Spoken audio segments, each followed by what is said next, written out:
নমস্কাৰ আপোনালোক সকলোকে পুনৰবাৰ স্বাগতম নাছমাই মজিদ বন্ধুসকল পলকতা চাওক আজি 9টা গুৰুত্বপূৰ্ণ খবৰ প্ৰথমটো খবৰ মুখ্যমন্ত্ৰী হিমন্ত বিশ্ব শৰ্মাৰ বৃহৎ ঘোষণা এতিয়াৰ পৰা গাঁৱৰ দুখীয়া ৰাইজৰ পৰা 1 টকা ল'ব নোৱাৰিব চৰকাৰী গাঁওবুঢ়াই কিবা কাম কৰি দিয়াৰ নামত বা চাৰ্টিফিকেট দিয়াৰ নামত আপোনাৰ পৰা ধন বিচাৰিছে নেকি যদিও বিচাৰিছে আপুনি 1 টকাও নিদিব কিয়নো গাঁওবুঢ়াৰ কামৰ বাবদ চৰকাৰে দি আছে দৰমহা এই সন্দৰ্ভত ডাঙৰ ঘোষণা মুখ্যমন্ত্ৰী হিমন্ত বিশ্ব শৰ্মাৰ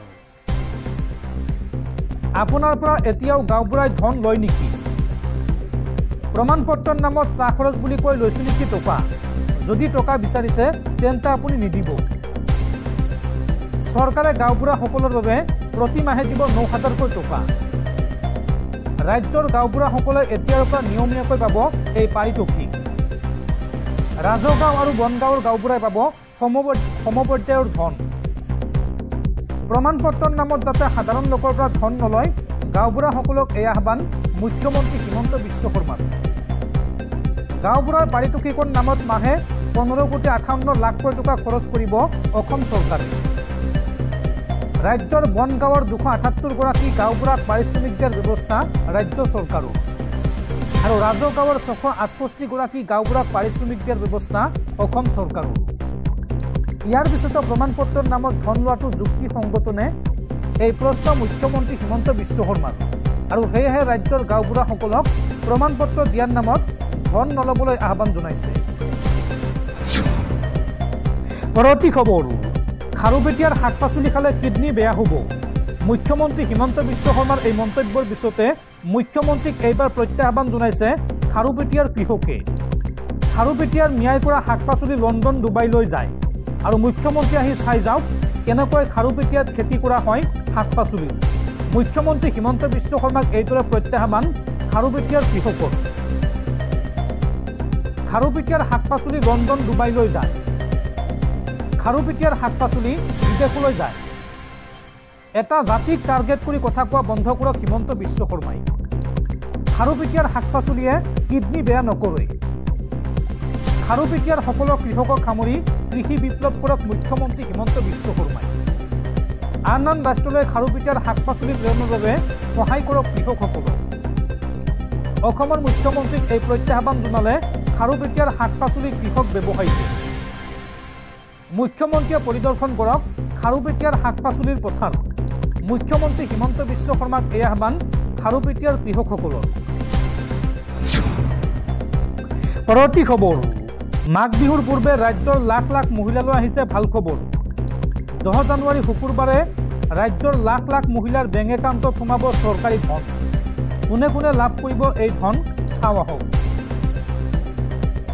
মাঘ বিহুৰ পূৰ্বে ৰাজ্যৰ লাখ লাখ মহিলাৰ বাবে আহি গ'ল ভাল খবৰ ৰেচন কাৰ্ড অৰুণোদয় থকা লাখ লাখ মহিলাৰ বাবে আছে ডাঙৰ খবৰ এই দিনটোতে প্ৰতিগৰাকী মহিলাৰ বেংক একাউণ্টত সোমাব চৰকাৰী ধন প্ৰতিগৰাকী হিতাধিকাৰীয়ে মনত ৰাখক 10 জানুৱাৰী শুকুৰবাৰৰ দিনটো আপুনি আপডেট কৰি লওক এতিয়াই আপোনাৰ বেংকৰ একাউণ্ট আৰু KYC আপডেট কৰি লওক অৰুণোদয় আঁচনি পোৱা প্ৰতিগৰাকী মহিলাই লাভ কৰিব 1,250 টকা নতুনকৈ অৰুণোদয় পোৱা মহিলায়ো লাভ কৰিব এই ধন আৰু ৰেচন কাৰ্ড থাকিলে আপুনি লাভ কৰিব প্ৰতি মাহে 1,250 টকাকৈ এই ৰেচন কাৰ্ড থাকিলে আপুনি লাভ কৰিব জীৱনৰ নিৰাপত্তা ৰেচন কাৰ্ড থকা প্ৰতিটো পৰিয়ালে লাভ কৰিব ৰেহাই মূল্যত দাইল চেনি লগতে সম্পূৰ্ণ ফ্ৰী চাউল ৰেচন কাৰ্ড থকা প্ৰতিটো পৰিয়ালে লাভ কৰিব 5 লাখ টকাৰ বিনামূলীয়া চিকিৎসা সেৱা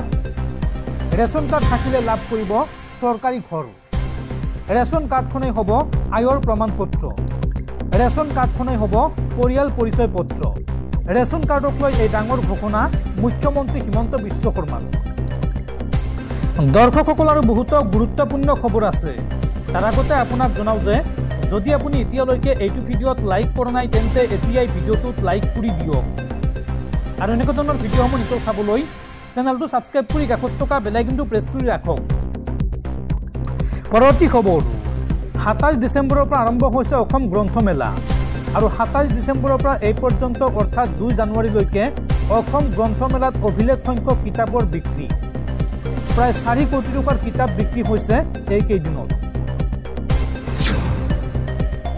পৰৱৰ্তী খবৰ, ৰাজ্যত পুনৰ দলবদ্ধ ধৰ্ষণৰ ঘটনা। এইবাৰ চিলাপথাৰৰ চিচিবৰ গাঁৱত জঘন্য ঘটনা। এগৰাকী বিবাহিত মহিলাক দলবদ্ধ ধৰ্ষণ, 3 পাখণ্ডৰ। চিচিবৰ গাঁৱত বিবাহিত মহিলাক দলবদ্ধ ধৰ্ষণ, মুমূৰ্ষ অৱস্থাত পেলাই থৈ গ'ল নদীৰ পাৰত। সুমনি গাঁৱৰ 3 যুৱকৰ বিৰুদ্ধে মহিলাগৰাকীক ধৰ্ষণৰ অভিযোগ। লক্ষেশ্বৰ চুতীয়া আৰু আন 2 সহযোগীৰ বিৰুদ্ধে এই অভিযোগ। আৰু ধৰ্ষণৰ পিছত ডিঙি চেপি হত্যাৰ চেষ্টা চলোৱাৰ অভিযোগ। বৰ্তমান উন্নত চিকিৎসাৰ বাবে ডিব্ৰুগড়ৰ অসম চিকিৎসা মহাবিদ্যালয়লৈ প্ৰেৰণ কৰে মহিলাগৰাকীক। ঘটনাক লৈ আৰক্ষীয়ে আৰম্ভ কৰিছে তদন্ত। পৰৱৰ্তী খবৰ, পঞ্চায়ত নিৰ্বাচনক লৈ বৃহৎ ঘোষণা মুখ্যমন্ত্ৰী হিমন্ত বিশ্ব শৰ্মাৰ। শীঘ্ৰে ৰাজ্যত অনুষ্ঠিত হ'ব পঞ্চায়ত নিৰ্বাচন। জানুৱাৰী প্ৰথম সপ্তাহত ঘোষণা হ'ব নিৰ্বাচনৰ দিন আৰু জানুৱাৰীৰ মাজভাগত প্ৰকাশ পাব নিৰ্বাচনৰ অধিসূচনা। আৰু ফেব্ৰুৱাৰীত অনুষ্ঠিত হ'ব ৰাজ্যৰ পঞ্চায়ত নিৰ্বাচন। এইবাৰ নতুন পদ্ধতিৰে অনুষ্ঠিত হ'ব পঞ্চায়ত নিৰ্বাচন। পঞ্চায়ত নিৰ্বাচনক লৈ এই ডাঙৰ ঘোষণা মুখ্যমন্ত্ৰী হিমন্ত বিশ্ব শৰ্মাৰ। পৰৱৰ্তী খবৰ, কাৰাবন্দী খালিস্তানী নেতা অমৃতপাল সিঙৰ নতুন ৰাজনৈতিক দল গঠনৰ তৎপৰতা। 14 তাৰিখৰ মাঘী মেলাৰ দিনাই ঘোষণা কৰিব দলৰ নাম। উল্লেখযোগ্য যে কাৰাগাৰৰ পৰা নিৰ্বাচন খেলি সাংসদ হিচাপে জয়ী হৈছিল অমৃতপাল সিং। পৰৱৰ্তী খবৰ, ব্ৰিটেইনৰ অহংকাৰ লণ্ডনৰ সৰ্বাধিক সম্পত্তিয়ে বৰ্তমান ভাৰতীয়ৰ দখলত। শেহতীয়াকৈ প্ৰকাশ পাইছে এই তথ্য। প্ৰায় 200 বছৰ তেওঁলোকে ভাৰতত শাসন কৰিছিল।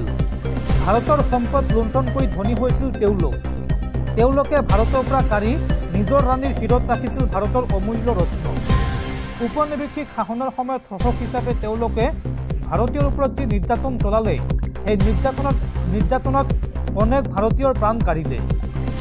এই অপৰাধৰ পৰিণামো নিশ্চয় তেওঁলোকে ভুগিব লাগিব। এয়াই আছিল এই সময়ত ভাৰতীয়ৰ আশা। সময়ৰ ওচৰত সকলো দাগ, ব্যতিক্ৰম হ'ব নোৱাৰে ব্ৰিটিছসকলো। এটা সময়ত বিশ্বৰ প্ৰান্তে প্ৰান্তে উপনিৱেশিকতাৰ জাল পেলোৱা ব্ৰিটিছৰ যেন এতিয়া বেলি মাৰ যোৱাৰ সময় সমাগত। যি ভাৰতীয়ক এসময়ত তেওঁলোকে সেও জ্ঞান কৰিছিল, সেই ভাৰতীয় এতিয়া ইংলেণ্ডত আধিপত্য বিস্তাৰ কৰিবলৈ সক্ষম হৈছে। একালত কুকুৰৰ সৈতে স্থান দিয়া ভাৰতীয়ই এতিয়া ইংলেণ্ডৰ প্ৰসিদ্ধ চহৰ লণ্ডনৰ সৰ্বাধিক সম্পত্তি নিজৰ কৰিছে। এয়াই সত্য। লণ্ডনস্থিত এটা প্ৰপাৰ্টি ডেভেলপমেণ্ট কোম্পানীৰ শেহতীয়া প্ৰতিবেদনে এক প্ৰকাৰে চাঞ্চল্যৰ সৃষ্টি কৰিছে বিশ্বজুৰি।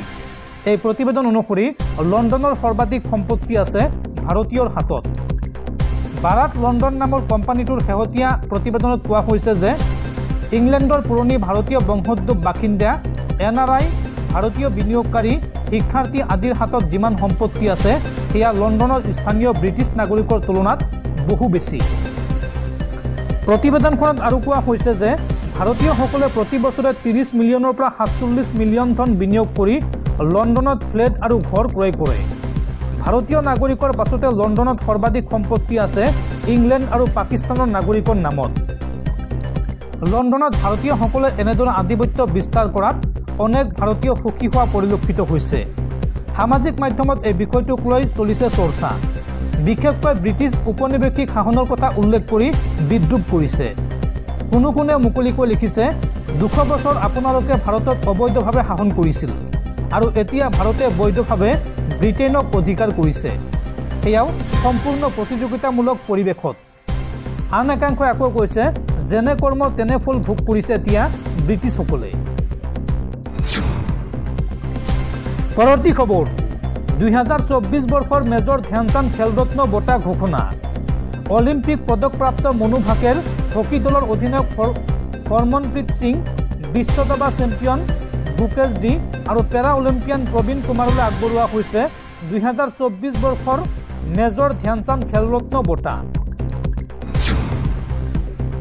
পৰৱৰ্তী খবৰ, ৰাজ্যৰ ৰেল যাতায়াতত আৰম্ভ হ'ব নতুন অধ্যায়ৰ। আজি কেইবাখনো নতুন ৰেলৰ চলাচল আৰম্ভ হ'ব অসমত।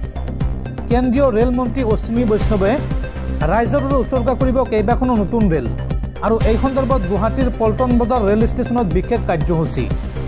আৰু এই কাৰ্যসূচীৰ পৰাই গুৱাহাটী লখিমপুৰ জনশতাব্দী ৰেলৰ কৰিব শুভাৰম্ভ লগতে নিউ বঙাইগাঁও আৰু গুৱাহাটী যাত্ৰীবাহী ৰেলৰ কৰিব শুভাৰম্ভ লগতে তিনিচুকীয়া আৰু নাহৰলগুন এক্সপ্ৰেছৰো কৰিব ফ্লেগ অফ তেতেলিয়া ৰেলৱে অভাৰব্ৰিজো মুকলি কৰিব কেন্দ্ৰীয় ৰেলমন্ত্ৰীগৰাকীয়ে মুখ্যমন্ত্ৰীৰ উপস্থিতিত শুভাৰম্ভ কৰা হ'ব আটাইকেইখন ৰেলৰ যাত্ৰা।